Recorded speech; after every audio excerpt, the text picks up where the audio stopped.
Okay, चलिए नमस्कार मेरे प्यारे साथियों, मैं आपका हरीश भैया आपके सामने हूँ। बहुत ही बढ़िया हमारे आज के प्यारे से परिवार के साथ में, और आप सबका स्वागत है इस परिवार में जिसका नाम है सिलेक्शन वे।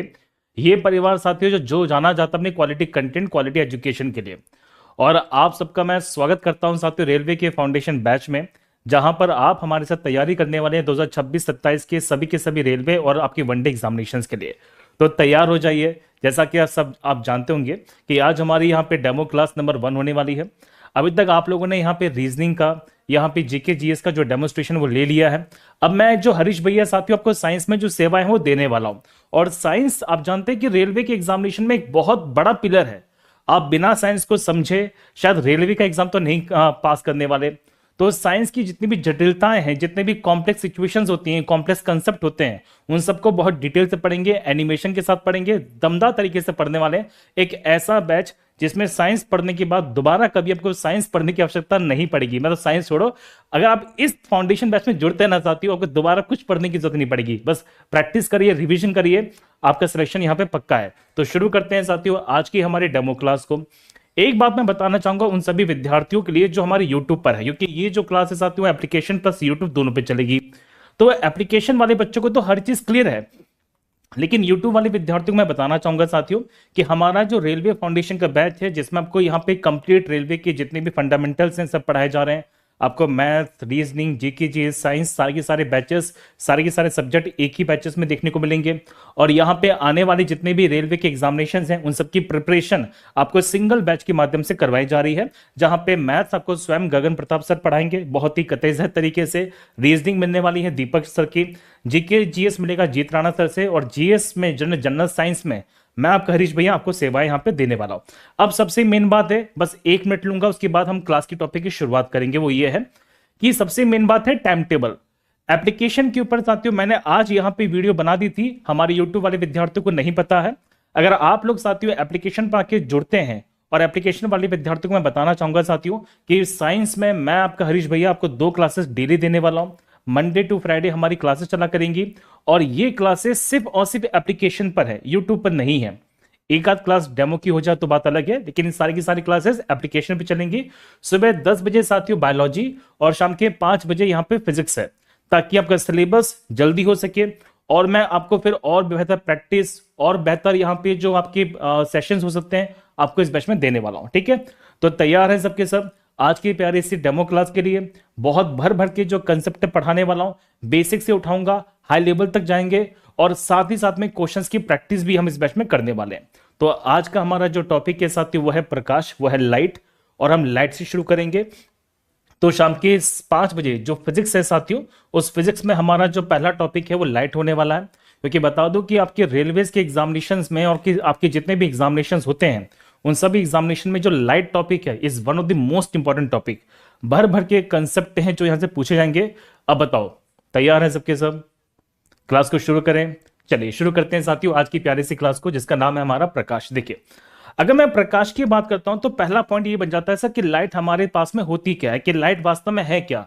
तो लाइट साथियों एक प्रकार की अदृश्य ऊर्जा है जो दिखाई देती नहीं है, लेकिन ये वस्तुओं से टकराकर हमारी आंखों तक पहुंचती है, जिससे वस्तुएं हमें दिखाई देती हैं।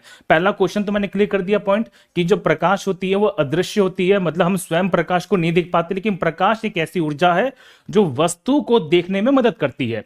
अब आप कहेंगे सर कैसे देख पाते, किस प्रकार से देख पाते हैं? बहुत ईजी है। मान लो कि ये मेरे पास वस्तु है, जब यहां पे प्रकाश इसमें आया, टकराया, टकराने के बाद हमारी आंखों में जाएगा, तो इसके बाद साथियों हम उस वस्तु को देख पाएंगे। समझ गए?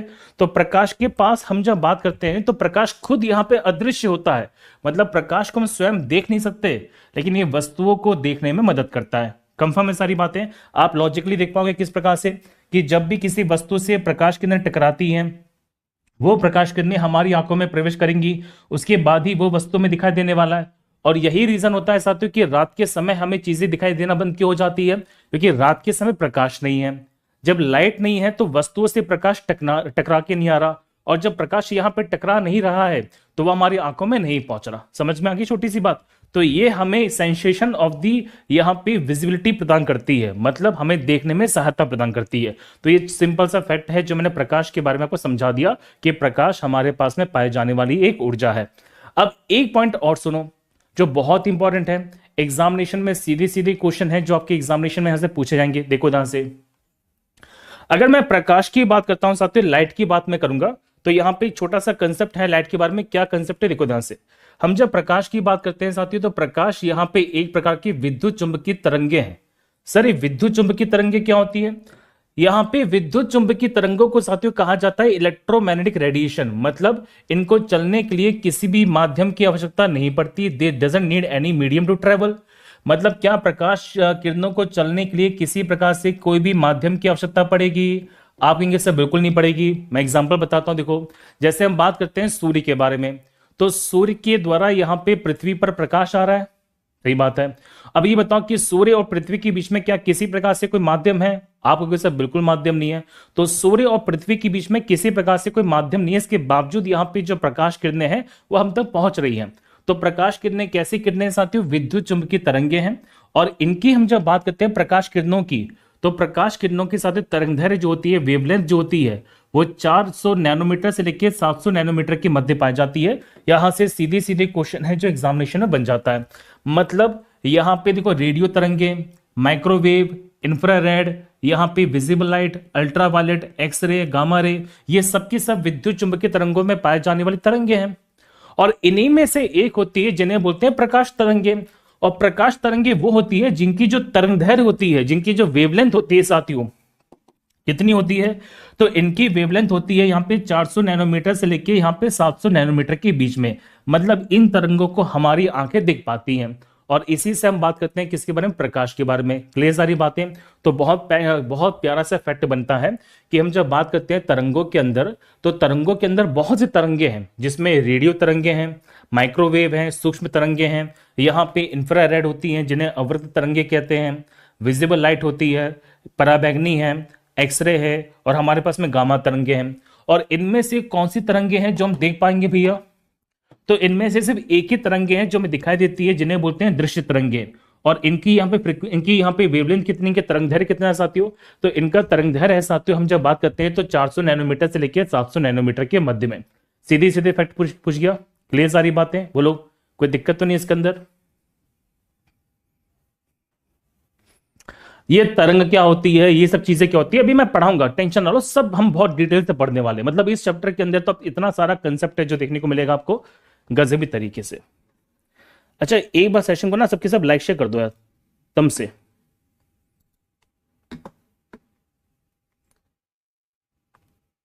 ओके, ठीक है।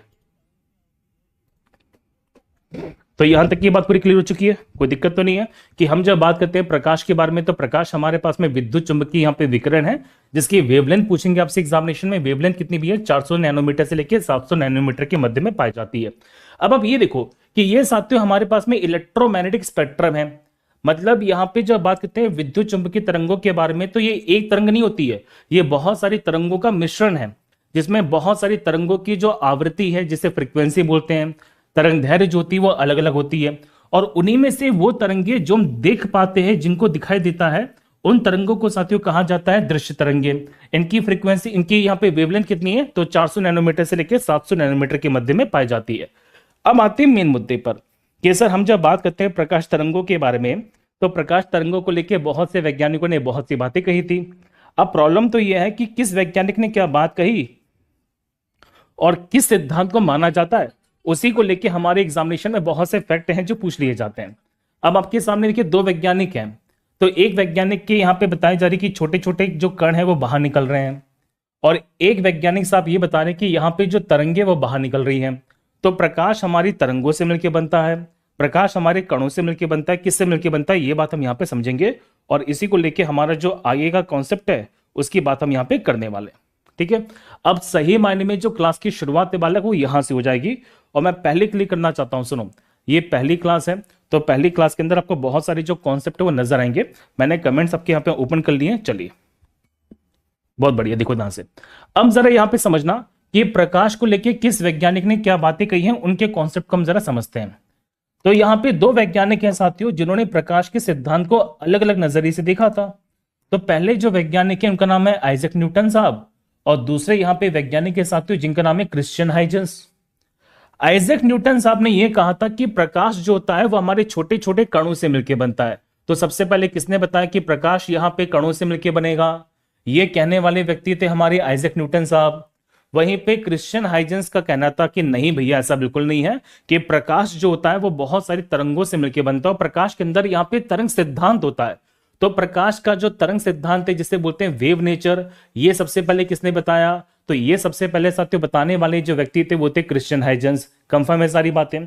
तो एग्जामिनेशन में अगर ये क्वेश्चन पूछ लिया जाए एग्जामिनेशन के अंदर के, बताइए कि who tells about the wave nature, और sorry who tells about the particle nature of the light, कि किसने प्रकाश के यहाँ पे कण सिद्धांत को बताया कि प्रकाश जो होता है वो छोटे छोटे कणों से मिलकर बनता है। तो बताने वाले व्यक्ति कौन है? न्यूटन चाचा। किसने बताया कि प्रकाश यहाँ पे तरंगों से मिलकर बनता है, वेव से मिलकर बनती है? तो ये बताने वाले बेटा व्यक्ति थे यहाँ पे क्रिश्चियन हाइजेंस। कंफर्म है सारी बातें? सीधे सीधे क्वेश्चन बनेंगे। आज जो हम पहले बात करते हैं न्यूटन चाचा के बारे में, अब यहीं से क्वेश्चंस देखिए बनते हैं। मतलब लिटरली बता रहा हूं साथियों, इस क्लास के एंड होते होते ना आप जो क्वेश्चंस मेरे साथ करोगे अभी और जो कंसेप्ट सीख के जाओगे, आप खुद ही कमेंट करने वाले हैं कि सर इतना प्यारा कंसेप्ट इससे पहले शायद हमने कभी सीखा नहीं है। देखो ध्यान से, न्यूटन की अगर मैं कण सिद्धांत की बात करता हूं जिसे बोलते हैं कार्पस्कुलर थ्योरी ऑफ दी यहाँ पे लाइट, इसमें क्या कहा जा रहा है? तो ये आइजैक न्यूटन साहब है, ये वही न्यूटन साहब है साथियों जिन्होंने गुरुत्वाकर्षण का सिद्धांत दिया है। ये वही न्यूटन साहब है जिन्होंने हमें यहाँ पे गति के सिद्धांत बताए हैं, गति के नियम बताए थे, न्यूटन के नियम दिए। ये वही न्यूटन साहब है साथियों जिन्होंने मैथ्स के अंदर कैलकुलस भी दिया हुआ है। तो बहुत सारी चीजें हैं जो न्यूटन चाचा ने यहाँ पे की है। और न्यूटन चाचा ने ही साथियों सबसे पहले बताया था कि जो प्रकाश होता है वो छोटे छोटे कणों से मिलकर बनता है जिन्हें कार्पल्स बोलते हैं। क्या बोलते हैं? कार्पल्स। ये लिखा हुआ देखो ध्यान से कि प्रकाश जो होता है वो बहुत सारे छोटे छोटे कणों से मिलकर बनेगा। और ये जो कण होते हैं ये हमेशा सीधी रेखा में चलते हैं। ऐसा नहीं कि कोई भी जो कण है वो किसी भी दिशा में जाएगा। ये जो कण होते हैं हमेशा सीधी रेखा में जाते हैं और इन्हीं के कारण यहाँ पे परछाई का निर्माण भी होता है। अब मान लो फॉर एग्जांपल कि हमारे सामने गेंद रखी है, अब यहाँ पे प्रकाश तरंगे जा रही है, देखो इस प्रकार से प्रकाशी कण जा रहे हैं। अगर मान लो गेंद है तो गेंद क्या करेगी साथियों? इन प्रकाशी कणों को रोक देगी। और जिस क्षेत्र में प्रकाशी कण नहीं जा पाएंगे वहां पे काली काली छाया बन जाएगी। तो जो शैडो बनती है, जो छाया बनती है, वो क्यों बनती है? शैडो इसलिए बनती है क्योंकि वो शैडो जो बनती है इसलिए बनती है क्योंकि वस्तु साथियों प्रकाश के उन कणों को रोक देता है। और जितने हिस्सों में प्रकाश के कण रुक जाएंगे उतने हिस्सों में क्या बन जाएगी? छाया बन जाएगी। तो इन्होंने पहली बार छाया कैसे बनती है, शैडो कैसे बनती है, उसके बारे में बताया। समझ में आ गई छोटी सी बात? आप ऐसा तो नहीं कहोगे ना कि हमारी जो वस्तु की छाया होती है वो टेढ़ी मेढ़ी होती है। जैसी जैसी वस्तु होती है वैसी उसकी छाया बनती है। और क्यों बनती है? क्योंकि वस्तु यहां पे प्रकाश के आने वाले कणों को रोक देती है। समझ गए? तो ये पहले व्यक्ति थे जिन्होंने इसके बारे में बताया था। तो क्वेश्चन पूछा जाएगा आपसे एग्जामिनेशन में कि इन्होंने यहां पे प्रकाश के छोटे छोटे कणों को क्या नाम दिया? तो न्यूटन चाचा के द्वारा साथियों जो नाम दिया गया वो दिया गया यहाँ पे कार्पल्स। क्या बोलते हैं? कार्पल्स। क्लियर सारी बातें? अच्छा, आप में से कुछ विद्यार्थी ऐसे होंगे जो ये कहेंगे सर क्या ये सिलेबस में दिया गया हमारे? आपको मैं बता दूं कि सिलेबस पर सीधे आने से पहले मुझे आपका थोड़ा सा फाउंडेशन बनाना पड़ेगा। और टेंशन ना लो, 10 से 15 मिनट के अंदर आपका मैं फाउंडेशन बना के सीधे सीधे सिलेबस पे आ जाऊंगा। और क्या सिलेबस में क्या नहीं है, क्या पढ़ना है, क्या नहीं पढ़ना, क्या छोड़ना, वो सब मैं बातें बताने वाला हूं। लेकिन सिलेबस पे सीधे सीधे आने से पहले थोड़ा बहुत फाउंडेशन तो आपको पढ़ना पड़ेगा। मैं उसी फाउंडेशन की जो नींव है वो आपकी तैयार कर रहा हूं, 10 से 15 मिनट में तैयार कर दूंगा। क्योंकि हमारा टॉपिक जो है साथियों वो रिफ्लेक्शन का है, वो परावर्तन अपवर्तन का दिया जा रहा है। ठीक है, मैं उसी की बात यहां पर करूंगा। चलो आगे चले। तो हमने न्यूटन चाचा की बात समझ ली। तो सबसे पहले यहां पे छाया के सिद्धांत के बारे में बताने वाले व्यक्ति कौन है? न्यूटन साहब है। अब एक क्वेश्चन पूछा गया है आपके आरआरबी एएलपी सीबीटी 1 में, और ये साथियों आया था यहां पे 25 नवंबर 2024 को। अब मैं बता दूं साथियों कैसे ये जो क्वेश्चन है ना साथियों, ये जो क्वेश्चन है ये क्वेश्चन सिलेबस से बाहर का माना जाता है। और अगर आपने एक कंसेप्ट नहीं पढ़ा होता जो मैंने पढ़ाया, आप शायद इस क्वेश्चन को नहीं कर पाते। क्वेश्चन देखो क्या पूछा गया है। जब किसी अपारदर्शी वस्तु पर प्रकाश यहां पे आपतित होता है तो उसकी ज्यामिति छाया देखने को मिलती है। ऐसा किस कारण से होता है? When the ray of light falls on the opaque object, we see the geometrical shadow. This is because of its, कि किस कारण से यहां पे छाया का निर्माण हुआ है। अब बताओ जल्दी से, क्या छाया का निर्माण साथियों प्रकाश के परावर्तन से होता है? आप कहेंगे सर बिल्कुल नहीं, प्रकाश के परावर्तन से बिल्कुल नहीं होगा। क्या यहां पे प्रकाश के विवर्तन से होता है?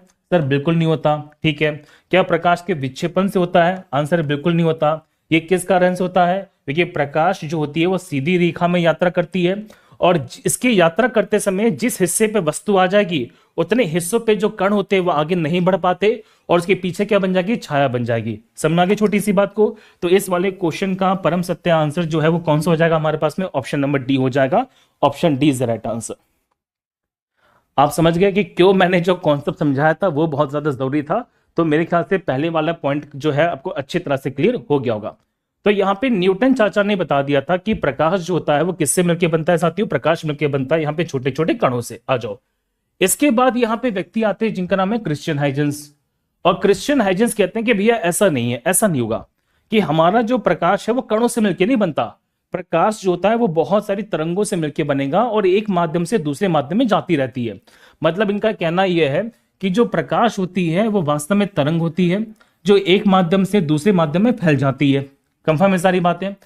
कोई दिक्कत तो नहीं है? तो इन्होंने प्रकाश के किस सिद्धांत को आगे बढ़ाया है? इन्होंने बताया था साथियों प्रकाश के यहाँ पे तरंग सिद्धांत को। इसके बाद यहाँ पे व्यक्ति आते हैं जिनका नाम है डी ब्रोगली साहब। और डी ब्रोगली साहब बड़े मजेदार हैं। इनका क्या कहना है जरा समझो। इनका कहना यह कि न्यूटन भी सही अपनी जगह पर और क्रिश्चियन हाइजेंस भी सही है। मतलब प्रकाश के अंदर यहाँ पे दोनों के दोनों सिद्धांत होते हैं। और पहली बार इन्होंने बात की है किसके बारे में? तो पहली बार साथियों उन्होंने बात की है प्रकाश के यहाँ पे द्वैत सिद्धांत के बारे में, जिसे बोलते हैं dual theory of the light. ये बहुत प्यारा कॉन्सेप्ट बनेगा कि किसने प्रकाश की यहाँ पे डुअल थ्योरी को बताया था। तो प्रकाश के साथियों डुअल नेचर को बताने वाले जो पहले वैज्ञानिक थे वो थे यहाँ पे क्रिश्चियन हाइजेंस या डी ब्रोगली। वो थे डी ब्रोगली। इन्होंने क्या कहा साथियों? इन्होंने कहा कि प्रकाश यहाँ पे कणों से और तरंगों से दोनों से मिलकर बनता है, लेकिन किसी एक समय पर कोई एक ही जो प्रॉपर्टी है वो दिखाई देगी। मतलब प्रकाश के अंदर यहाँ पे कण सिद्धांत भी होते हैं और प्रकाश के अंदर यहाँ पे तरंग सिद्धांत भी होगा, और इसलिए इसे कहते हैं डुअल थ्योरी ऑफ लाइट। तो ये बहुत प्यारा कंसेप्ट है जो बनेगा एग्जामिनेशन में कि किसके द्वारा प्रकाश का द्वैत सिद्धांत दिया जा रहा है। तो प्रकाश का साथियों द्वैत सिद्धांत देने वाले जो व्यक्ति वो कौन है? तो वह है साथियों यहाँ पे डी ब्रोगली। कौन है? De Broglie. क्लियर सारी बातें? कोई दिक्कत तो नहीं है? आप यहां तक की बात को समझ गए? आ जाओ। तो हमने ये सारी बातें हैं जो अच्छी तरह से समझी हैं। अब आते मेन मुद्दे पर। बस 5 मिनट रुक जाओ। 5 मिनट के अंदर इतना सारा कंसेप्ट मैं बताने वाला हूं। 5 मिनट के अंदर मैं तुम्हारे टॉपिक पे आ जाऊंगा और बहुत सारी चीजें हैं जो आपको देखने को मिलेंगी।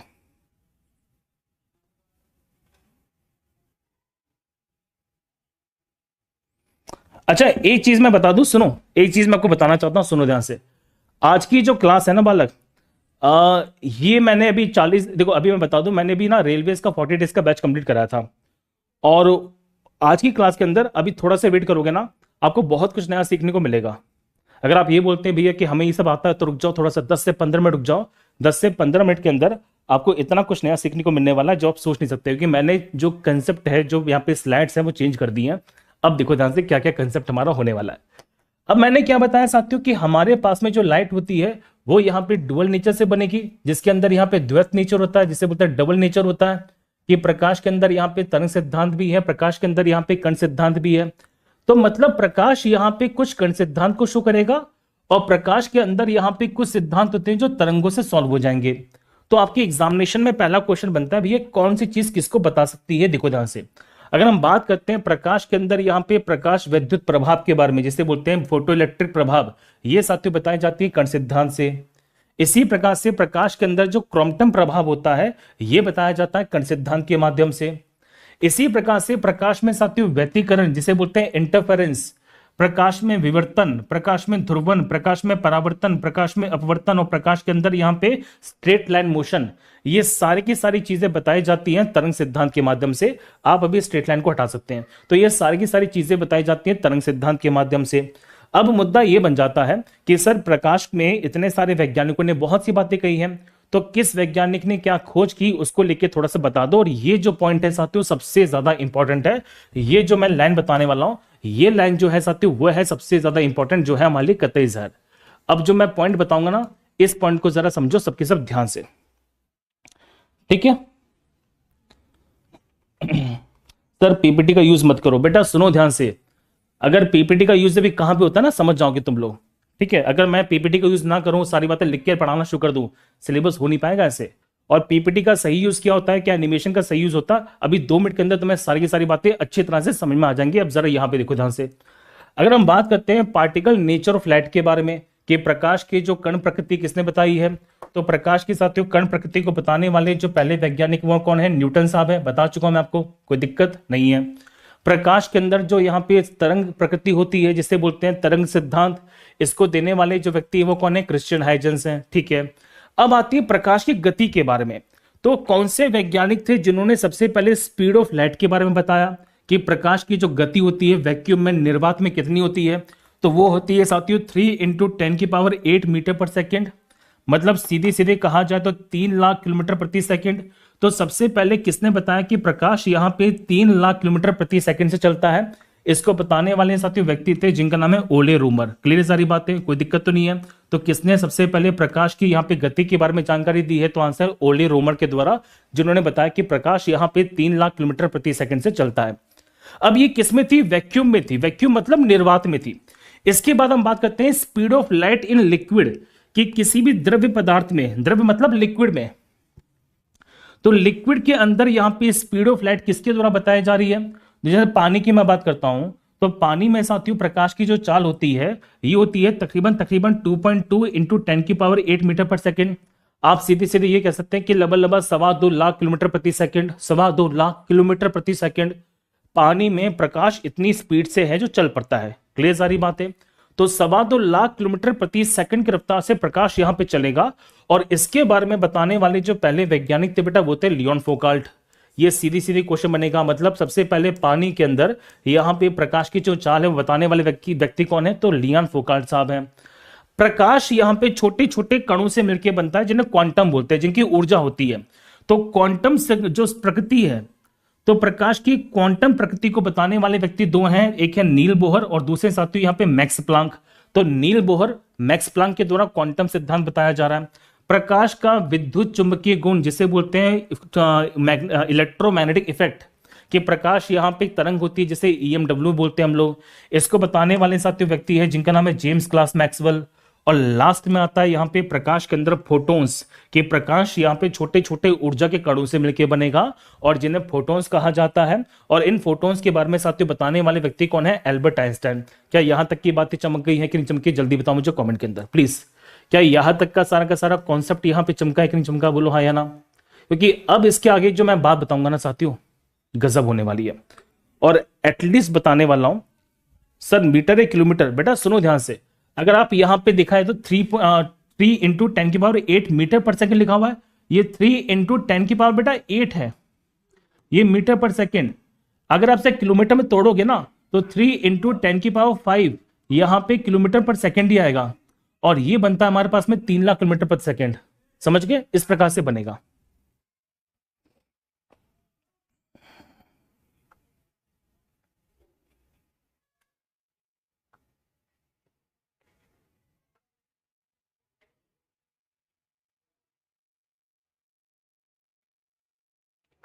अच्छा मैं एक चीज आपको बता दूं साथियों, जो एप्लीकेशन वाले बच्चे हैं उनके लिए बता दूं साथियों, आपको ना मैं पूरी की पूरी ई बुक देने वाला हूं, और आपको ई बुक इस प्रकार से मिलने वाली है कि आपको दोबारा से यहाँ पे चीजें लिखने की जरूरत नहीं पड़ेगी। लिटरली बता रहा हूं, आपको हर एक चीज जो है वो प्रिंटेबल फॉर्म में दूंगा ताकि आप अच्छे तरीके से रिविजन को कर सकें। ठीक है, तो हमने ये बात समझ ली है कि किसने यहाँ पे क्या क्या बातें हैं जो कही हैं। आप बस कंटेंट को देखो, कंटेंट के थ्रू ही आपको सारी सारी चीजें मिल जाएंगी। वहीं पर हम जब बात करते हैं साथियों, यहाँ पे और भी बहुत सी बातें हैं जो कही जा रही है वैज्ञानिकों के द्वारा, जैसे कि किसके द्वारा साथियों, प्रकाश का यहाँ पे जो फोटो इलेक्ट्रिक प्रभाव है जिसे बोलते हैं विद्युत प्रकाश विद्युत प्रभाव। तो प्रकाश विद्युत प्रभाव को यहाँ पे खोजा जा रहा है साथियों, दो वैज्ञानिक है जिनका नाम है हेनरिक रुडोल्फ हर्ट्ज, और बाद में यहाँ पे एल्बर्ट आइंस्टाइन साहब आएंगे। इसी प्रकार से क्रॉम्पटन प्रभाव की बात करते हैं, तो क्रॉम्पटन प्रभाव की डिस्कवरी की जा रही है आर्थर होली क्रॉम्पटन के द्वारा। गलती मत करना बिल्कुल भी, मैच दी फॉलोइंग में सीधी सीधी क्वेश्चन है जो बन जाता है। ये किसमें, हमारे पास में कण सिद्धांत के अंदर। ठीक है, कोई दिक्कत तो नहीं है। आगे चले, देखिए वहीं पे हम जब बात करते हैं तरंग सिद्धांत के बारे में, तो आपसे सीधी सीधी क्वेश्चन क्या बनेगा, सुनो ध्यान से। सीधे सीधे पहला क्वेश्चन बनेगा कि प्रकाश के अंदर जो व्यतिकरण होता है जिसे बोलते हैं इंटरफेरेंस, तो इंटरफेरेंस साथियों यहाँ पे किसने खोजा है, तो ये खोजा यहाँ पे थॉमस यंग ने। प्रकाश के अंदर जो विवर्तन होती है इसको बताने वाले साथियों व्यक्ति थे जिनका नाम है फ्रांसिस्को ग्रामाल्डी। प्रकाश के अंदर जो ध्रुवन होता है, इसको साथियों बताने वाले व्यक्ति हैं Etienne Louis Malus. Etienne Louis Malus. प्रकाश के अंदर जो परावर्तन होता है, जिसका हमें टॉपिक पढ़ना है, जो हमारे सिलेबस में दिया गया है साथियों, इसको यहाँ पे डिस्कवर किया गया यूक्लिड साहब के द्वारा। और प्रकाश के अंदर जो अपवर्तन होता है, इसको साथियों बताया जा रहा है यहाँ पे बिलेबोर्ड स्नेल के द्वारा। कंफर्म है सारी बातें? तो मैंने आपको यहाँ पे किसने क्या बातें कही हैं, वैज्ञानिकों ने क्या क्या बातें बताई हैं, इनके बारे में साथियों बता दिया। अब आपको मैं बताता हूं, सुनो ध्यान से, सुनो सबके सब। अब ये था साथियों हमारा बिल्कुल बेसिक, मतलब बेसिक क्या था मैं बता दूं कि ये वो बातें थी जो आपको यहाँ पे प्रकाश के बारे में पता होना चाहिए। अब आप बताओ, मैं यहाँ पे क्लास की शुरुआत करता हूं, जल्दी से बताओ सबके सब फटाफट से। अब मैं यहाँ पे क्लास की करता हूं शुरुआत। मतलब मैंने प्रकाश को लेके पहले 2 से 3 बातें जो बेसिक बता दी हैं, वो बातें बताई हैं, वो बातें बताई हैं जो आपको थोड़ा सा पता होना चाहिए। अगर आपने किन्हीं कारणों से नहीं पढ़ा तो मेरी जिम्मेदारी बनती थी आपको बेसिक बेसिक बातें बताने की। जैसे जैसे जैसे आपको ये पता होना चाहिए था कि प्रकाश का यहाँ पे कण सिद्धांत किसने दिया था, आइजैक न्यूटन साहब ने। आपको पता होना चाहिए कि प्रकाश का तरंग सिद्धांत किसने दिया, यहाँ पे क्रिश्चियन हाइजेंस ने। प्रकाश को यहाँ पे कार्पल्स किसने कहा था, यहाँ पे न्यूटन साहब ने कहा था। प्रकाश के अंदर हम जब बात करते हैं द्वैत सिद्धांत किसने दिया था, डी ब्रोगली साहब ने दिया था। चलो भैया, हम बात करेंगे तो प्रकाश के कण सिद्धांत से क्या क्या चीजें निकल सकती हैं, प्रकाश के यहाँ पे तरंग सिद्धांत से क्या क्या हो सकता है, और किन किन वैज्ञानिकों ने क्या क्या बातें कही थी, उनके बारे में ये बेसिक बातों को पहले से पता होनी चाहिए थी। अब बताओ जल्दी से, मेरे कितने छोटे भाई बहन हैं जो अब यहाँ पे क्लास की शुरुआत करने वाले हैं? सर क्या बात करो, अभी तक क्लास शुरू नहीं हुई हमारी? नहीं, अब हमारी क्लास यहाँ पे शुरू होने वाली है। अब सुनो ध्यान से। थोड़ा सा अजीब लगेगा सुन के आप लोगों को कि सर ने आधा घंटा निकाल दिया और आधे घंटे में अपने क्लासेस शुरू नहीं की अभी तक। मैंने क्या कहा ना बेटा, फाउंडेशन को फाउंडेशन की तरह ही पढ़ना चाहिए, और फाउंडेशन को पढ़ने के लिए थोड़ा सा आपको समय देना पड़ेगा। अब आपको जो लिख लिख के पढ़ाना है और आपको जो मुझे बताना है वो मैं बताते चलूंगा। अब जरा यहाँ पे देखिए सबके सब, हमारी जब एनसीईआरटी पे जाओगे ना आप लोग, तो एनसीईआरटी के अंदर साथियों हमारा जो प्रकाश का टॉपिक है वो दिया गया है। आपको मैं बता दूं कि एनसीईआरटी में साफ साफ ये बताया गया कि प्रकाश की 2 चीजें हमें पढ़नी है। इतना सारा कंसेप्ट नहीं पढ़ना, प्रकाश में 2 चीजें पढ़नी है साथियों। पहला पढ़ना है हमें यहाँ पे क्या, सुनो, तो पहला साथियों पढ़ना हमें यहाँ पे रिफ्लेक्शन एंड रिफ्रैक्शन, मतलब परावर्तन अपवर्तन, जो हमारे यहाँ पे चैप्टर नंबर 9 में दिया गया एनसीईआरटी के। उसके बाद यहाँ पे मानव का नेत्र और हमारे आसपास का रंगीन क्षेत्र है। मतलब मानव के नेत्र में आप सीधे सीधे लेंस पढ़ सकते हो। तो आपको मैं बता दूं कि हमें 3 से 4 चीजें इसमें बताई जा रही है एनसीईआरटी के अकॉर्डिंगली। पहला है यहाँ पे परावर्तन का, अपवर्तन का, लेंस का, मानव के नेत्र का, और थोड़े बहुत जो कॉन्सेप्ट है वो यहाँ पे पूछ लिए जाते हैं। चलिए तो अब क्लास की शुरुआत करते हैं। तैयार हैं सबके सब? कोई दिक्कत तो नहीं है? अच्छा, मैं अब बताओ सबके सब जल्दी से कि क्लास की शुरुआत करें? बताओ जल्दी से, हाँ या ना? बताओ जल्दी से, अभी तक यहाँ पे कुछ नया सीखने को मिला कि नहीं मिला? अब हम क्लास की शुरुआत करें। अब यहां से ना तुम्हारा जो फंडामेंटल है वो शुरू हो जाएगा। मुझे तो लगता है कि तुम्हारा बेटा फाउंडेशन ही बहुत ज्यादा लुल हो चुका है। अब जरा यहां पे देखिए, सबसे पहले हम थोड़ा सा, अच्छा मैं आपको एक चीज और बता दूं, जिन बच्चों को नहीं पता था आप जरा यहाँ पे समझ लो कि छोटी छोटी बातें हैं। वैसे तो सिलेबस में नहीं हमारे ये सब, लेकिन मैं तो बता देता हूं आपको। जैसे पूछेंगे भैया बता दो कि प्रकाश के अंदर जो फोटो इलेक्ट्रिक प्रभाव होता है वो क्या होता है। तो प्रकाश में साथियों फोटो इलेक्ट्रिक प्रभाव बहुत सिंपल सा दिया जा रहा है। क्या क्या दिया जा रहा है आप जरा यहाँ पे देखो कि प्रकाश के अंदर हम जब फोटो इलेक्ट्रिक प्रभाव की बात करते हैं, इसका मतलब होता है कि जब किसी सतह पे साथियों प्रकाश पड़ता है, उसकी तापमान बढ़ेगी, तापमान बढ़ने से उसमें से इलेक्ट्रॉन्स बाहर निकलते हैं। तो ये है साथियों यहाँ पे विद्युत प्रकाश विद्युत प्रभाव। अगर आपसे क्वेश्चन पूछ लिया जाए, बताइए कि जो सोलर हीट होती है, सोलर पैनल होते हैं जिनके माध्यम से सोलर एनर्जी बनती है, वो किस सिद्धांत पे काम करते हैं? वो काम करते हैं फोटो इलेक्ट्रिक प्रभाव पे। ठीक है, इसी प्रकार से हो सकता है पूछे बताइए क्रोमटम प्रभाव क्या है। आप सीधी सीधी समझना कि हमारी मेडिकल साइंस में साथियों हम जो एक्सरे निकालते हैं, एमआरआई निकालते हैं, ये जो अल्ट्रासाउंड होती है उसमें हमारे शरीर के अंदर की भागों की जांच की जाती है। इसके लिए हम क्रोमटम प्रभाव का यूज करते हैं। अगर आपसे पूछे बताइए कि इंटरफेरेंस क्या होता है, व्यतिकरण क्या होता है, तो जब यहाँ पे प्रकाश की तरंगे आपस में मिल जाती हैं उसे बोलते हैं व्यतिकरण। आपसे एग्जाम्पल में पूछा जाएगा, बताओ कि पानी के बुलबुले में जो रंग बिरंगा आपको जो कलर नजर आता है, ये पानी का जो बुलबुला है ये रंग बिरंगा नजर आता है, किस कारण से? तो ये जो रंग बिरंगा साथियों नजर आ रहा है, यह आता है प्रकाश के व्यतिकरण से, जिसे बोलते हैं इंटरफेरेंस ऑफ लाइट।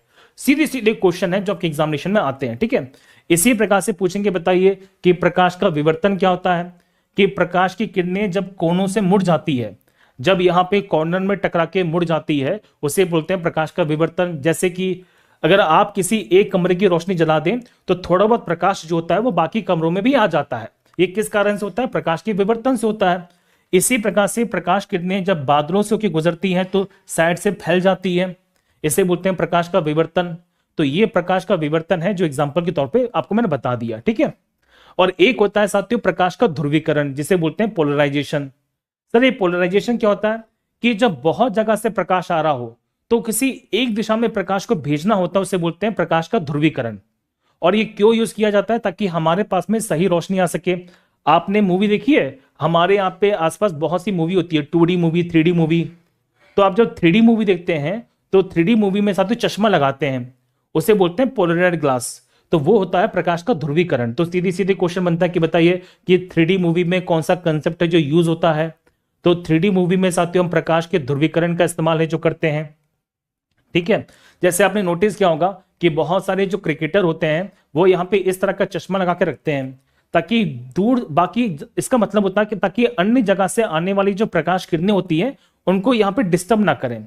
तो ये एक ही जगह से प्रकाश किरणों को लेती रहते हैं, इसे बोलते हैं प्रकाश का ध्रुवीकरण, ठीक है। तो ये सब तो हमारे सिलेबस में नहीं दिया गया था। अब मैं आपको जो वो बातें बता रहा हूं जो हमारे सिलेबस में दी जा रही है, ठीक है। तैयार है सबके सब? तो हमारा साथियों सिलेबस अब शुरू होता है जिसे बोलते हैं प्रकाश का रिफ्लेक्शन। अब यहां से हमारा सही मायने में जो क्लास है वो शुरू होने वाली है। जल्दी बताओ सबके सब तैयार हैं आज की प्यारी सी क्लास के लिए? अरे बोलो ना, हाँ या ना, कुछ तो बोलो तुम लोग, बताओ जल्दी से। क्या आप लोग यहाँ पे रेडी हैं? अब मतलब मैं बता दूं साथियों कि अब यहाँ पे जो हमारी क्लास है वो सही मायने में शुरू हो रही है। सर क्या बात करो यार, आपने इससे पहले क्या पढ़ा दिया था? इससे पहले साथियों बेसिक बातें थी। बेसिक मतलब आपको ये सब चीजें पता होनी चाहिए थी। जल्दी से बताओ मुझे कमेंट के अंदर। सर हैंड रिटन पढ़ाओ। रुक जाओ बेटा, रुक जाओ। हैंड रिटन मैं पढ़ाऊंगा ना, अभी मैं बताऊंगा हैंड रिटन, अभी बताने वाला हूं, टेंशन ना लो, अभी मैं बताने वाला हूं, ठीक है। आ जाओ। तो अब देखिए साथियों, हम बात करते हैं हमारे एनसीईआरटी में दिए जाने वाले टॉपिक जिसका नाम है प्रकाश का यहाँ पे परावर्तन, जिसे बोलते हैं प्रकाश का यहाँ पे रिफ्लेक्शन। देखो ध्यान से, रिफ्लेक्शन होता है क्या? आप जब यहाँ पे किसी दर्पण के सामने खड़े हो जाते हैं और सुंदर तरीके से अपने आप को निहारते हैं, बेटा पढ़ लो, ये मोटिवेशन है। जब तुम पढ़ लोगे तुम्हारी यहाँ पे नौकरी लग जाएगी, तुम्हें इस तरह की यहाँ पे बहू मिल जाएगी, वरना जिंदगी भर अपने शीशे में दिख के अपने आप को कोसते रहोगे कि काश थोड़ी सी मेहनत कर ली होती तो हमें भी इस तरह की सुंदर कन्या मिल जाती। देखो कितनी सुंदर कन्या है, कितना मुस्कुरा रही तुम्हें देख के। तो हम जब बात करते हैं प्रकाश के परावर्तन के बारे में, होता क्या है जरा यहाँ पे समझना बहुत ही बढ़िया तरीके से। देखो यहाँ पर हमारे पास दो माध्यम है, तो प्रकाश का परावर्तन जो होता है वो क्या होता है, किस तरह से होता है, इस कंसेप्ट को समझो। अब बहुत ही बढ़िया कंसेप्ट है जो आपको यहाँ पे देखने को मिलेगा कि प्रकाश का परावर्तन कैसे होगा। देखो तो प्रकाश के परावर्तन में सीधे सीधे कंसेप्ट ये दिया जा रहा है कि यहाँ पे माध्यम की बात हम यहाँ पे करेंगे। माध्यम मतलब मीडियम की बात करते हैं। सर मीडियम क्या होता है? देखो आप ये समझो कि हमारे पास पहला माध्यम है जिसमें हवा है, दिखाई दिया आपको, ये पहला माध्यम है। और ये हमारे पास में माध्यम नंबर दूसरा है जिसे बोलते हैं पानी। आप कहेंगे सर कि यहाँ पे हवा है और यहाँ पे पानी है और बीच में साथियों क्या है? तो बीच में है हमारे पास में कांच। कांच मतलब हमारे पास में साथियों है मिरर। कोई दिक्कत तो नहीं है? जल्दी बताओ सबकी समझो कमेंट के अंदर, दिखाई दिया आपको। अब मुझे जरा ये बता दो कि ये जो प्रकाश किरणें आ रही है वो कहां से आ रही हैं? आप कहेंगे सर ये जो प्रकाश किरणें आ रही हैं ये आ रही है हवा से। प्रकाश किरणें आई, टकराई और टकराने के बाद क्या हुआ साथियों? इसके माध्यम में चेंज हुआ या माध्यम में उसी माध्यम में वापस आ गई है? आप साफ साफ देख पा रहे हो कि जब प्रकाश किरणें आ रही हैं तो प्रकाश किरणें अगर हवा से आई थी तो हवा से आने के बाद टकराई और वापस यहाँ पे हवा में चली गई। क्या इसमें किसी प्रकार से माध्यम में परिवर्तन हुआ है? आप कहेंगे सर इसमें किसी प्रकार से माध्यम में परिवर्तन नहीं हुआ। मतलब यह है साथियों, जब प्रकाश किरणें यहाँ पे टकराकर उसी माध्यम में लौट आती हैं तो इसे कहा जाता है प्रकाश का परावर्तन। कंसेप्ट क्लियर है सारी बातें? तो प्रकाश के परावर्तन की हम जब बात करेंगे तो प्रकाश के परावर्तन में सीधे सीधे कॉन्सेप्ट ये बन जाता है कि सर इसमें किसी प्रकार से किसमें चेंज नहीं होता, इसमें किसी प्रकार से देखिए साथियों यहाँ पे माध्यम में परिवर्तन नहीं होता। माध्यम कैसा रहता है? सेम रहता है। अगर प्रकाश किरणें किसी माध्यम से टकराई हैं तो टकराने के बाद उसी माध्यम में वापस आ जाएंगी। समझ गए? इसे सिंपली भाषा में क्या कहा जाता है? प्रकाश का परावर्तन कहा जाता है, रिफ्लेक्शन ऑफ लाइट कहा जाता है। अब आप जरा यहाँ पे देखो एनिमेशन के साथ में आप देख पाएंगे कि यहाँ पे प्रकाश की किरणें आई, यहाँ पे दर्पण दिया जा रहा है, मिरर दिया जा रहा है। तो प्रकाश की किरणें आएंगी, टकराएंगी और टकराने के बाद उसी माध्यम में वापस लौट जाएंगी। तो जो प्रकाश की किरणों का टकराकर उसी माध्यम में वापस लौट जाना, इसी को कहा जाता है साथियों क्या, प्रकाश का यहाँ पे परावर्तन। क्या ये छोटा सा कॉन्सेप्ट क्लियर हो चुका है? बताओ सबके सब जल्दी से। अच्छा, इंग्लिश में क्या कह सकते हैं इसको? इंग्लिश में सिंपल सी भाषा में एक लाइन कही जाती है साथियों, इसे बोलते हैं बाउंसिंग बैक ऑफ लाइट। अगर आपसे क्वेश्चन पूछ लिया जाए बताओ किसे क्या कहा जाएगा, आप सिंपल सी भाषा में कह सकते हैं बाउंसिंग बैक ऑफ लाइट, मतलब प्रकाश किरणें आएंगी, टकराएंगी, टकराने के बाद उसी माध्यम में लौट जाएंगी, उसे कहा जाता है सीधे सीधे प्रकाश का परावर्तन। अब प्रकाश के परावर्तन में कुछ कंसेप्ट है। क्या कंसेप्ट है? देखो कि प्रकाश के परावर्तन में हमें तीन चीजें समझनी पड़ेंगी। पहली होती है साथियों वो किरणें जो आती हैं, देखो माध्यम की तरफ, मतलब किसी कांच की तरफ, तो ये प्रकाश किरणें आ रही हैं, तो आने वाली प्रकाश किरणों को साथियों कहा जाता है आपतित किरण। क्या बोलते हैं? आपतित किरण। दिखाई दिया आपको। और आपतित किरण को साथियों किसी भी यहां पे चीज से दर्शाते हैं, लेकिन हमें बताते हैं एंगल आई से। अब ये आएंगी और इस कांच से टकराएंगी। अब ये बताओ कांच के अंदर जाने वाली है, फिर कांच से टकराकर उसी माध्यम में वापस लौट जाएंगी? कांच से टकराकर उसी माध्यम में वापस लौट जाएंगी। आप समझ गए? तो जब ये कांच से टकराकर उसी माध्यम में वापस लौट गई, तो इस लौटने वाले तरंगों को साथियों कहा जाता है परावर्तित तरंगे। आप देखो ध्यान से कि ये जो लौटने वाली तरंगे हैं, इन तरंगों को हमने एक नाम दिया जिन्हें बोलते हैं परावर्तित तरंगे। तो आपको यहाँ पे दो तरंगों के बारे में पता होना चाहिए। तरंगे नहीं कह सकते साथियों, यहाँ पे किरण कह सकते हैं, सिंपल सी भाषा में कहें आप इनको रे कह दीजिए। तो एक है साथियों हमारे पास में आपतित तरंग, और एक है साथियों हमारे पास में कौन सी, परावर्तित तरंग। कोई दिक्कत तो नहीं? अब एक चीज सुनो, हमेशा एक चीज को और फोकस करना पड़ेगा जो होता है अभिलंब। ये अभिलंब कहां बनता है? ये साथियों हमेशा बनता है दर्पण से, और ये दर्पण किससे बनने वाला 90 डिग्री के एंगल पे साथियों कोण होगा। तो हमेशा जो अभिलंब बनता है वो कितना बनता है साथियों? तो अभिलंब हमेशा बनता है दर्पण से। किससे बनता है? दर्पण से। अच्छा, दर्पण से कितना बनेगा? तो ये दर्पण से हमेशा 90 डिग्री के कोण पर होगा। क्या इतनी सी बात यहां पे क्लियर है? अगर मान लो कि मैंने दर्पण को घुमा दिया तो हमारा जो अभिलंब होगा वो भी घूम जाएगा, नॉर्मल होगा वो भी घूम जाएगा। तो नॉर्मल हमेशा किससे बनता है? तो नॉर्मल का साथियों निर्माण होता है कहां से? दर्पण से। दर्पण से कैसा बनेगा? समकोण। समकोण मतलब 90 डिग्री के एंगल पे बनेगा। क्या छोटा सा कंसेप्ट यहां पे क्लियर है? बोलो हाँ या ना। लिख के नहीं पढ़ाएंगे सर? ओके बेटा, हर किसी का टैलेंट अलग अलग होता है, टेंशन ना लो, लिख के पढ़ लेंगे, टेंशन ना लो।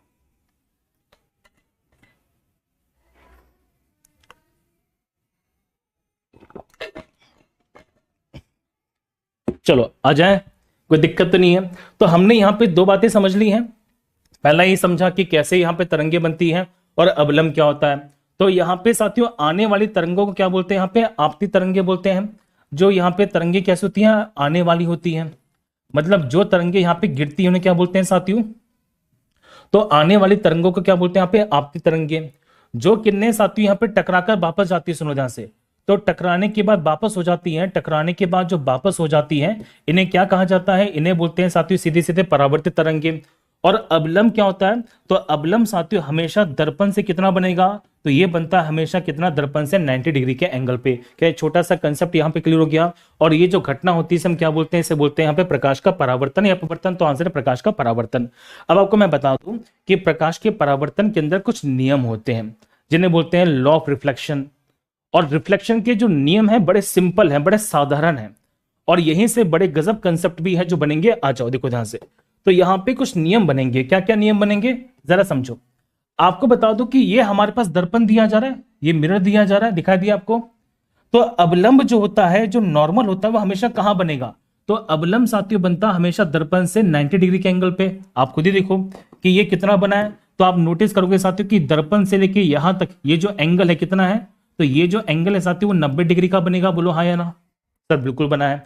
तो दर्पण से 90 डिग्री का एंगल होता है। अब आप जरा यहां पे समझना इसमें नियम क्या बनेगा। तो आपतन कोण का जो मान होता है साथियों हमेशा परावर्तन कोण के मान के बराबर होता है। इसका मतलब क्या है साथियों? इसका मतलब यह है the angle of incidence is always be equal to the angle of reflection. मैं समझा नहीं इस बात को, बता रहा हूं। देखो हमेशा साथियों एक चीज को समझना कि यहां पे एंगल का निर्माण कहां से किया जाएगा? तो एंगल का साथियों जो निर्माण होगा, सुनो, एंगल का जो निर्माण होगा मतलब कोण का जो निर्माण होगा ये हमेशा किया जाता है कहां से? तो ये हमेशा किया जाता है नॉर्मल से। नॉर्मल मतलब ये हमेशा कहां से किया जाएगा, ये हमेशा किया जाएगा अवलंब से। तो हमेशा जो एंगल बनता है वो कहां से बनता है, अवलंब से बनता है। अब आप जरा ये समझो कि कैसे बनेगा, किस तरह से बनेगा, कंसेप्ट क्या, देखो ये हमारे पास में अवलंब है और यहां पे साथियों आने वाले तरंगे हैं जिन्हें बोलते हैं आपतित तरंगे। तो अवलंब से ये जो एंगल बना है, ये जो एंगल बना है साथियों, इसको बोलेंगे आई। दिखाई दिया आपको। तो हमेशा एंगल का निर्माण कहां से होता है, तो एंगल का साथियों निर्माण हमेशा किया जाएगा कहां से, यहां पे नॉर्मल से। क्या इतनी सी बात यहां पे क्लियर हो गई है, कोई दिक्कत तो नहीं। चलो अगर आपसे क्वेश्चन पूछ लिया जब बताइए सर ये यहां पे जाने वाली परावर्तित तरंगे हैं, तो इसमें यहां पे परावर्तित कोण कितना हो जाएगा, तो देखो अवलंब से ये जो एंगल बनेगा इसको बोलेंगे आर। तो हमेशा इस बात को समझना बहुत ही बढ़िया तरीके से कि एंगल का जो निर्माण होता है हमेशा कहां से किया जाता है, ये हमेशा साथियों किया जाता है नॉर्मल से। बहुत प्यारा कंसेप्ट है। अब आप ये देखो कि ये अविलंब है, ये नॉर्मल है, तो ये जो लाइन जा रही है इसे बोलते हैं परावर्तित तरंगे। तो यहां पे साथियों ये जो एंगल बना है इसको हमने नाम दिया यहां पे कौन सा, आर। और यहां पे जो नियम है वो क्या बोलता है कि एंगल आई की वैल्यू हमेशा एंगल आर के बराबर होगी। तो यहां पे साफ साफ नियम के अनुसार क्या हो जाएगा, नियम के अनुसार बेटा हो जाएगा हमारे पास में एंगल आई की वैल्यू किसके बराबर है, एंगल आर के बराबर है। और अभी ये जो है एक कॉन्सेप्ट मैं दूंगा आपको, बहुत ही बढ़िया समझ जाओगे। क्या ये छोटी सी बात यहां पे क्लियर हो गई है कि एंगल का निर्माण कहां से होगा, तो एंगल का निर्माण साथियों हमेशा होने वाला है कहां से, अवलंब से। अब मैं पूछूं आपसे, बताओ क्या ये कभी यहां पे एंगल आई हो सकता है, आप कहोगे सर ये कभी एंगल आई नहीं हो सकता, क्यों नहीं हो सकता, क्योंकि इस वाली कंडीशन में ये जो कोण बना है ये कहां से बन रहा है, तो ये जो कोण भैया बनेगा ये बनेगा दर्पण से। और दर्पण से कभी भी किसी प्रकार से एंगल का जो निर्माण है वो नहीं होता है। आप समझ गए, कोई दिक्कत तो नहीं है, जल्दी बताओ मुझे।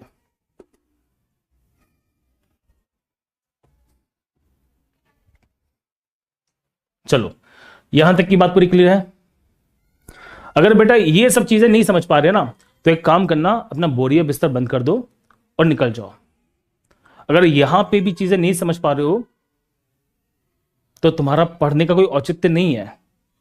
जितनी मेहनत तुम यहां पे कमेंट्स में करोगे, उतनी मेहनत अगर शिद्दत से पढ़ने में लगा दोगे ना, तो मैं सारा का सारा कंसेप्ट यहां पे क्लियर हो जाएगा। ठीक है, अब आप चलते हैं यहां पे नेक्स्ट पॉइंट की तरफ। देखो यहां पे हमने समझा पहला नियम जिसे बोलते हैं यहां पे एंगल आई की वैल्यू एंगल आर के बराबर है। अब आप नोटिस करना ध्यान से कि ये जो आपतित किरण है, ये जो आपतित किरण आ रही है और ये जो परावर्तित किरण जा रही है साथियों, और साथ ही साथ ये अवलंब है, ये तीनों के तीनों एक ही पॉइंट पे आके मिल जाते हैं।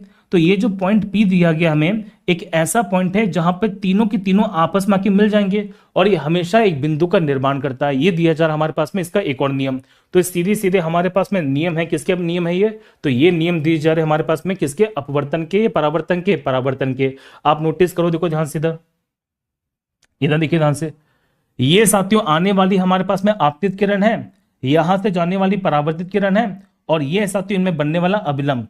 ये तीनों के तीनों एक ही पॉइंट पे आके मिलेंगे और ये जो पॉइंट है साथियों ये एक ही बिंदु का निर्माण करता है। ये सीधी सीधे क्वेश्चन यहां से बन जाता है। ठीक है, अब एक कंसेप्ट है, उस कंसेप्ट को समझना, उस कंसेप्ट को समझाओगे ना तो बड़ा मजेदार पॉइंट है जो आपके सामने यहां पे आने वाला है। चलो एक क्वेश्चन आपके सामने, पहले इस क्वेश्चन के थ्रू आंसर बताओ सबके सब जल्दी से।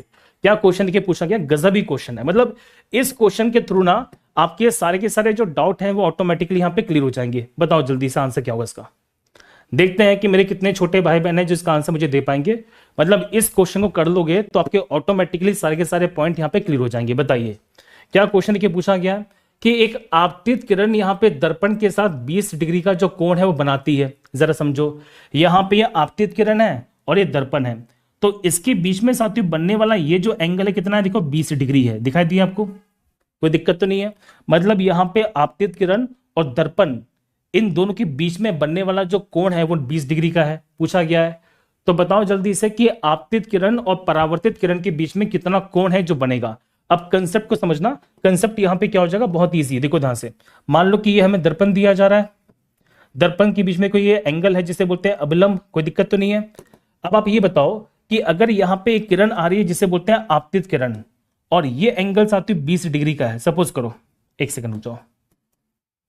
देखो यहां पे किरण आ रही है साथियों, कौन सी, आपतित किरण, और ये एंगल अगर 20 डिग्री का है तो बताओ कि एंगल आई कितना हो जाएगा।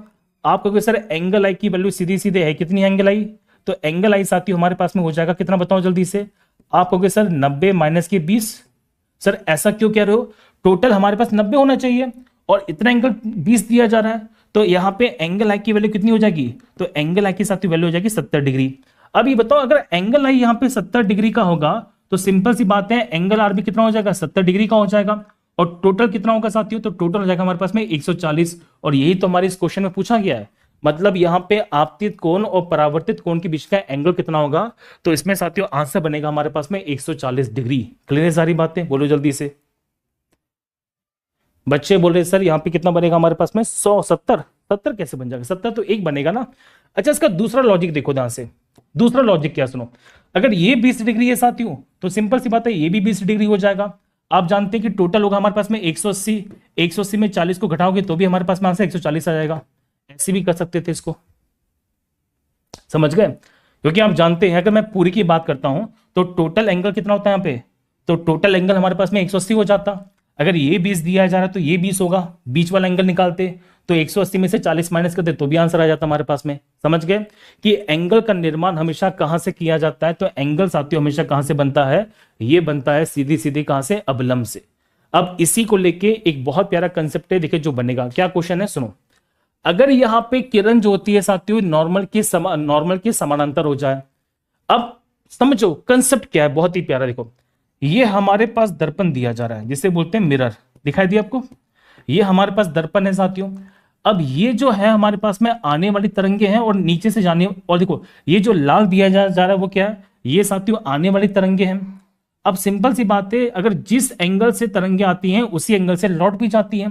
अगर तरंगे इस प्रकार से आ रही है तो सिंपल सी बात है कि प्रकाश में परावर्तन होगा और प्रकाश की परावर्तन के बाद जो तरंग होगी वो इसी प्रकार से लौट जाएगी। अब मुझे बताओ कि इसमें एंगल आई की वैल्यू किसके बराबर होनी चाहिए, एंगल आर के बराबर होनी चाहिए। अब मेरे से पूछा गया कि कितनी वैल्यू है, ऑप्शन दे रहा हूं बताना जल्दी से। पहला साथियों ऑप्शन हमारे पास में 0, दूसरा ऑप्शन हमारे पास में 90, तीसरा ऑप्शन हमारे पास में 180। बताओ जल्दी से कि इसमें हम जब बात करते हैं तो एंगल आई की वैल्यू एंगल आर के बराबर है, इस वाली कंडीशन में कितना एंगल यहां पे होना चाहिए। बहुत प्यारा कंसेप्ट है, बहुत प्यारा कंसेप्ट है। देखो बताओ जल्दी से कितना हो जाएगा, 0 है, 90 है, 180 है, या फिर हमारे पास में नन ऑफ दीस है। अब हम जरा ये समझो इसमें कंसेप्ट को कैसे निकालेंगे। बहुत प्यारा कंसेप्ट। देखो मैंने क्या बताया आपको कि हमेशा हमेशा जो हम बात करते हैं एंगल कहां से निकालते हैं, तो हमेशा साथियों एंगल निकाला जाता है कहां से, देखो नॉर्मल से। मतलब बोलो हाँ या ना। इस वाली कंडीशन में जरा समझना कि नॉर्मल कितना है। आप कहेंगे सर नॉर्मल ये है। अब ये बताओ कि अगर कोई प्रकाश किरण, सुनो सुनो सुनो, अगर कोई प्रकाश किरण देखिए बेटा ऐसे आ रही है और इसी तरह से वापस जा रही है, तो ये दोनों किरणें कैसी एक दूसरे के, आप कहोगे सर ये दोनों किरणें एक दूसरे के समानांतर हो जाएंगी। बोलो जल्दी से, क्या आपको ये दोनों तरंगे एक दूसरे के समानांतर नजर आ रही हैं, एक दूसरे के पैरेलल नजर आ रही हैं। अगर सोचो कि हमारे पास नॉर्मल भी ऐसा है और यहाँ पे प्रकाश किरणें भी इसी प्रकार से आ रही हैं, इसी प्रकार से जा रही हैं, तो क्या प्रकाश किरणें एक दूसरे के समानांतर हैं, पैरेलल हैं। और आपको बता दो कि पैरेलल के अंदर जो एंगल बनता है, जो थीटा होगा साथियों, वो सामान्यतः या तो 0 डिग्री होगा या फिर हमारे पास कितना होगा 180 डिग्री होगा। आप समझ गए। तो हम ऐसा मान लेते हैं कि इसमें एंगल आई की वैल्यू कितनी होती है, यहाँ पे 0 डिग्री होती है। तो ऑप्शन हमारा ए जो है बिल्कुल सही हो जाएगा। इस बात को जरा समझिएगा। आप ये नहीं कह सकते कि इसमें एंगल जो होगा हमारा 90 डिग्री होगा। समझ गए, बोलो हाँ या ना। क्लियर सारी बातें। अगर मान लो कि प्रकाश किरणें यहाँ पे अवलंब के समानांतर होती हैं, it is parallel to the यहाँ पे नॉर्मल, तो ऐसी वाली कंडीशन के अंदर, ऐसी वाली कंडीशन के अंदर जो एंगल आई की वैल्यू होगी वह एंगल आर के बराबर हो जाएगी। और उसमें कितनी वैल्यू बनेगी हमारे पास में 0 डिग्री बनेगी। तो ये सारे का सारा कंसेप्ट यहाँ पे क्लियर है कि नहीं, जल्दी बताओ मुझे कमेंट के अंदर। ठीक है, चलिए अब आते हैं मेन मुद्दे पर कि सर प्रकाश के परावर्तन की हम जब बात करेंगे तो प्रकाश का जो परावर्तन है, प्रकाश का जो परावर्तन होता है जिसे बोलते हैं यहाँ पे रिफ्लेक्शन ऑफ लाइट। तो रिफ्लेक्शन ऑफ लाइट के अंदर कितने प्रकार के परावर्तन हो जाते हैं। अब देखो सिंपल सी बात है, अगर हमारे पास पाए जाने वाली सतह बहुत चिकनी होती है तो उसे बोलते हैं स्मूथ, उसे बोलते हैं सिंपल सी भाषा में यहाँ पे रेगुलर रिफ्लेक्शन। अगर मान लो कि यहाँ पे पाए जाने वाली सतह बहुत ही ज्यादा खुरदरी है तो प्रकाश किरणें आएंगी और बिखर जाएंगी, तो वहां पे जो रिफ्लेक्शन होता है वो ढंग से हो नहीं पाता। आपने कभी नोटिस किया होगा बहुत ही बढ़िया तरीके से कि हम जब शादी ब्याह में जाते हैं, देखो शादी ब्याह में जाते हैं साथियों, तो शादी ब्याह में जाने पर कुछ जो लोग होते हैं ना वो बहुत ज्यादा चमकते हैं। क्यों? ये जो शादी ब्याह के अंदर इतनी सारी लीपापोती की और इतना सारा जो मेकअप किया गया है, तो इतना सारा मेकअप करने के बाद इनके देखो यहाँ पे जो सतह है वो बहुत ज्यादा चिकनी हो चुकी है, और इसलिए जब इन पे प्रकाश पड़ता है तो चेहरा बहुत ज्यादा चमकता है।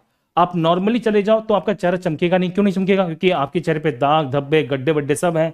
इस कारण से ढंग से यहाँ पे प्रकाश का जो परावर्तन हो नहीं पाता। तो जहां पे चिकनी सतह होती है वहां पे प्रकाश का जो परावर्तन होता है बहुत ज्यादा अधिक होता है।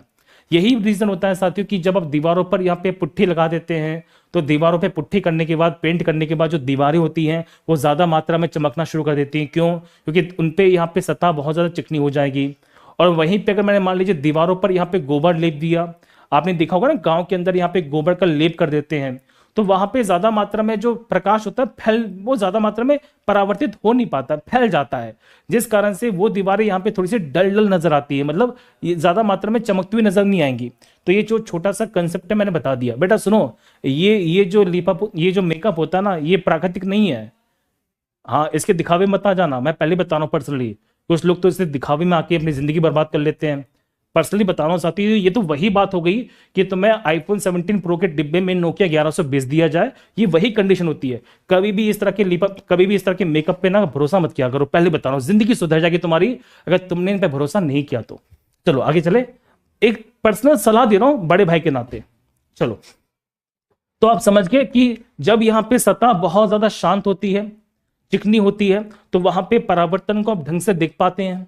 लेकिन वहीं पे जब सतह बहुत ज्यादा खुरदरी हो जाती है तो ढंग से जो परावर्तन होता है वो हो नहीं पाता है, तो परावर्तन आपको ढंग से यहाँ पे दिखाई नहीं देगा।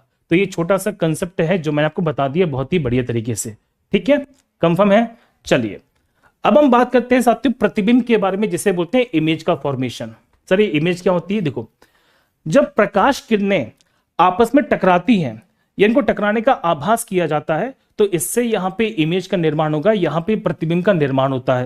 अगर आपसे क्वेश्चन पूछ लिया जाए सर प्रतिबिंब कैसे बनती है, तो जब किसी वस्तु की यहां पे प्रकाश किरणें आपस में टकरा जाती हैं तो उनके टकराने से किसका निर्माण होता है साथियों? यहां पे प्रतिबिंब का यानी कि इमेज का निर्माण होता है। अब आपसे क्वेश्चन पूछेंगे कि हमारे पास में कितनी तरह की इमेज होती है, तो सुनो ध्यान से, बहुत इंपॉर्टेंट फैक्टर सुन लो कि यहाँ पे फिजिक्स में साथियों हमारे पास में दो तरह की इमेज है जो दी जा रही है।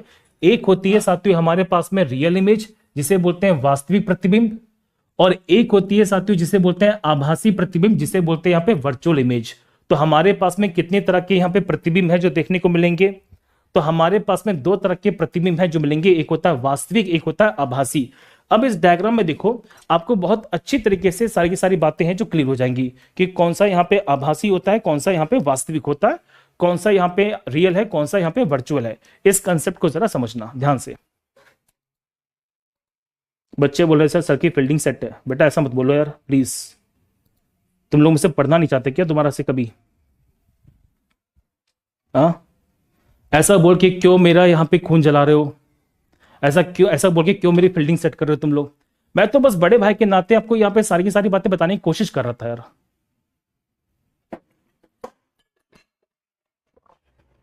नोट्स खुद से बनाने हैं क्या? देखो, नोट्स खुद से बनाते हैं तो बना लो, बाकी मैं आपको साथियों प्रिंटेड मटेरियल पूरा देने वाला हूं। आपको कुछ भी लिखने की जरूरत नहीं पड़ेगी, आप क्लासेस के अंदर ही यहाँ पे अच्छी तरह से हर चीज को नोट कर पाओगे। ठीक है, ये यूट्यूब वाले विद्यार्थियों को बताने की कोशिश कर रहा हूं, एप्लीकेशन पे तो ऑलरेडी मैं इस बारे में बता चुका हूं।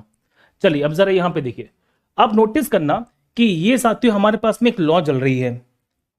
इस लॉ की कहीं ना कहीं जो इमेज है आपको यहां पे नजर आएगी। बोलो जल्दी से, ये इमेज नजर आ गई। तो आप जब यहां पे किसी इमेज को साथियों पर्दे पे प्राप्त कर पाते हैं, किसी स्क्रीन पर देख पाते हैं, उसे बोलते हैं वास्तविक प्रतिबिंब। आप देखो कि इसकी जो इमेज है, इस वस्तु की जो इमेज है, प्रतिबिंब जो है, हमें वास्तव से देखने को मिल रही है। हमने इसे किसी न किसी पर्दे पे प्राप्त कर लिया है, किसी न किसी दीवार पे प्राप्त कर लिया है, इसे बोलेंगे वास्तविक प्रतिबिंब। लेकिन वहीं पर मान लीजिए कि इसकी इमेज किसी पर्दे पे ना आके आपको आभासी रूप से नजर आए, उसे बोलते हैं आभासी प्रतिबिंब। आभासी मतलब ये जो इमेज होती है, ये जो इमेज होती है साथियों पर्दे पे प्राप्त नहीं हो पाती। अब मैं जो बता रहा हूं ना, ये जो पॉइंट आपको साथियों, ये पॉइंट सबसे ज्यादा इंपॉर्टेंट है। एग्जामिनेशन में सीधे सीधे क्वेश्चन यहां से पूछे गए हैं। देखो, तो पहला पॉइंट क्या दिया जा रहा है? क्या ये स्क्रीन पे प्राप्त हो पाती है? यस, हम यहां पे वास्तविक प्रतिबिंब को साथियों पर्दे पे प्राप्त कर सकते हैं। लेकिन जो आभासी इमेज होती है साथियों, इसे पर्दे पे प्राप्त नहीं किया जा सकता। किसी भी कंडीशन में आप इसे पर्दे पे प्राप्त नहीं कर पाएंगे। मतलब आप बोल दो कि मैं पर्दे पे चला दूंगा, नहीं चला पाओगे। अगर आप बोलो कि इसे मैं यहाँ पे दीवार पे दिखा दूंगा, नहीं दिखा पाओगे। तो आभासी प्रतिबिंब जो होती है वो दीवार पे नहीं दिखा सकते। ठीक है भैया। ये कैसे बनती है? ये बनती है साथियों प्रकाश किरणों के वास्तव में टकराने से। जब प्रकाश किरणें वास्तव में टकराती हैं तो यहाँ पे वास्तविक प्रतिबिंब का निर्माण होता है। कैसे होता है ये देखो ध्यान से। यहाँ पे प्रकाश किरणें गई और वास्तव में टकराएंगी, इसे बोलते हैं कौन सी इमेज? Real image. कंफर्म है। जबकि आभासी प्रतिबिंब जो होती है साथियों, ये कभी भी यहां पे वास्तव में टकराने से नहीं बनती, इसे आभासी रूप से बनाया जाता है। अब कैसे बनता है ये आगे समझेंगे बहुत ही बढ़िया तरीके से। अब सबसे ज्यादा जो इंपॉर्टेंट है वो ये दिया जा रहा है कि सर कंडीशन कौन कौन सी है। तो किसमें किसमें वास्तविक प्रतिबिंब बनती है, किसमें आभासी प्रतिबिंब बनती है। देखो, तो हम जब बात करते हैं साथियों यहाँ पे आभासी वास्तविक प्रतिबिंब के बारे में, तो जो कॉनकेव मिरर है और जो कॉन्वेक्स लेंस है, अगर मैं हिंदी में बात करूं तो आप सीधी सीधी कह सकते हैं साथियों हमारे पास में जो अवतल, हम जब बात करते हैं अवतल दर्पण के बारे में और यहां पे उत्तल लेंस के बारे में, तो अवतल दर्पण उत्तल लेंस में कौन सा यहाँ पे कौन सी इमेज बनेगी हमारे पास? तो यहाँ पे साथियों इमेज बनने वाली है हमारे पास में वास्तविक। वहीं पे आभासी प्रतिबिंब की हम जब बात करते हैं, इसके उदाहरण दिए जा रहे हैं, जिसमें पहला है साथियों हमारे पास में समतल दर्पण। तो समतल दर्पण के अंदर यहाँ पे आभासी प्रतिबिंब बनती है। अगर हम बात करते हैं यहाँ पे कॉन्वेक्स मिरर के बारे में, यानी कि उत्तल दर्पण के बारे में, तो उत्तल दर्पण के अंदर साथियों यहाँ पे आभासी प्रतिबिंब बनेगी। और हम जब बात करते हैं यहाँ पे अवतल लेंस के बारे में, तो अवतल लेंस के अंदर भी साथियों यहाँ पे आभासी प्रतिबिंब का निर्माण है जो होता है। और यहां से साथियों बहुत सारे सीधे सीधे क्वेश्चन है जो बन जाते हैं। कंफर्म है सारी बातें? तो आपसे पूछेंगे बताइए कि वास्तविक प्रतिबिंब कहां बनेगा, आभासी प्रतिबिंब कहां बनेगा। इसके एग्जांपल से गलती से भी गलत मत कर देना। एक क्वेश्चन दे रहा हूं, क्वेश्चन में इसका आंसर बताओ जल्दी से क्या होने वाला है। देखो, क्वेश्चन पूछा गया, बताओ हमसे एग्जामिनेशन में कि इनमें से कौन सा है जिसके अंदर हमेशा आभासी प्रतिबिंब का निर्माण होने वाला है। बताओ, अभी भी बताया मैंने इसके अंदर बहुत ही बड़ी तरीके से। उम्मीद करता हूं आप सबके सब इसका आंसर मुझे जल्दी से कमेंट सेक्शन में बता देंगे।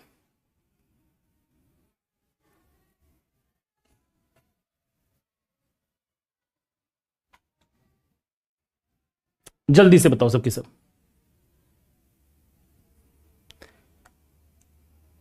किसमें बनेगा। देखो, क्या उत्तल दर्पण के अंदर, सुनो ध्यान से, क्या उत्तल दर्पण के अंदर आभासी प्रतिबिंब बनेगा?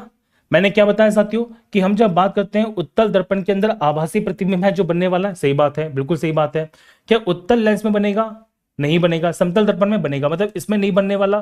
देखो, समतल दर्पण के अंदर आभासी प्रतिबिंब बनता है, उत्तल दर्पण के अंदर आभासी प्रतिबिंब बन जाता है। और अवतल लेंस की बात करते हैं तो इसमें भी आभासी प्रतिबिंब बन जाता है। और 3 एग्जांपल दिए थे और ये तीनों एग्जांपल मैंने यहाँ पे बता दिए। तो इस वाले क्वेश्चन का साथियों ऑप्शन नंबर जो बी है बिल्कुल सही हो जाएगा। ठीक है, क्लियर सारी बातें। अब सुनो सबके सब ध्यान से। ये है साथियों हमारी आज की पहली सी क्लास। ये हमारी आज की यहाँ पे डेमो क्लास थी, क्योंकि इसके बाद अब मैं जो टॉपिक पढ़ाऊंगा वो पढ़ाऊंगा दर्पण के बारे में। और दर्पण के अंदर साथियों हम यहाँ पे पढ़ने वाले हैं समतल दर्पण के बारे में। अब समतल दर्पण के अंदर बहुत सारी कंडीशंस होंगी, बहुत सारे केसेस पढ़ेंगे और इन कंडीशंस को मैं बहुत डिटेल से पढ़ाने वाला हूं नेक्स्ट क्लास के अंदर। क्यों? क्योंकि अब हमारी जो क्लास है वो यहाँ पे गगन सर की होने वाली है। तो साथियों आज मैंने ना, देखो आपको क्या क्या पढ़ा दिया। सुनो, आज आपको मैंने साथियों फिजिक्स में एक ऐसा टॉपिक पढ़ा है जिसको लेके बहुत कमियां हैं बच्चों के अंदर। और फिजिक्स का एक ऐसा टॉपिक है, मेरे ख्याल से आपने बहुत कुछ नया सीखा भी होगा। आप सबकी सब कहीं ना कहीं यहाँ पे परावर्तन को समझे होंगे। आप सबने कहीं ना कहीं यहाँ पे फिजिक्स के अंदर परावर्तन से पहले के जो कॉन्सेप्ट है वो नहीं पढ़े होंगे। लेकिन मैंने इस क्लास के अंदर आपको साथियों यहाँ पे लाइट का जो बेसिक रिवीजन था वो भी करा दिया। मैं आपको जरा बता देता हूँ कि मैंने क्या क्या पढ़ा दिया है। मैंने साथियों प्रकाश क्या होता था वो बता दिया, प्रकाश के बारे में जो मूल सिद्धांत थे वो बता दिए थे मैंने आपको, प्रकाश को लेके किस व्यक्ति ने क्या क्या बातें कही थी वो बता दी थी मैंने आपको, प्रकाश को लेके साथियों किस व्यक्ति ने क्या मत दिया है वो बता दिया है, प्रकाश के अंदर प्रकाश के अंदर कण सिद्धांत, प्रकाश के जो तरंग सिद्धांत थे वो मैंने बता दिए थे। तो ये सब चीजें हैं जो मैंने डिटेल से बताने की कोशिश की है और मुझे पूरा यकीन है कि आप लोगों को बहुत कुछ नया यहाँ पे जानने को सीखने को मिला होगा। अब आपको मैं बता दूं साथियों कि कम से कम हमारा 4 से लेकर 4.5 महीने का फाउंडेशन बैच होने वाला है। तकरीबन 120 क्लासेस हैं जो मैं फाउंडेशन बैच में देने वाला हूं और यहाँ पे डेली 2 क्लासेस हैं आपको जो फाउंडेशन बैच में देखने को मिलेंगी।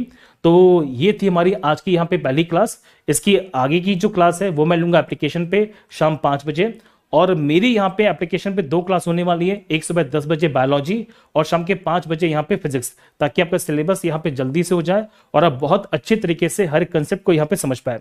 दूसरी बात मैं ये बताना चाहूंगा कि एप्लीकेशन के ऊपर मैं आपके लिए साथियों यहाँ पे ई बुक देने वाला हूं, ताकि आपको ज्यादा लिखने की आवश्यकता ना पड़े। आपको पहले से ये सारा का सारा जो प्रिंटेड मटेरियल है वो मिल जाएगा बायलिंगुअल तरीके से, हिंदी प्लस इंग्लिश में, ताकि आप यहाँ पे लिखने में ज्यादा समय बर्बाद ना करें। आपका सारा का सारा फोकस सिर्फ और सिर्फ यहाँ पे पढ़ाई पर रहे, आप ज्यादा जो कॉन्सेप्ट है वो यहाँ पे समझें।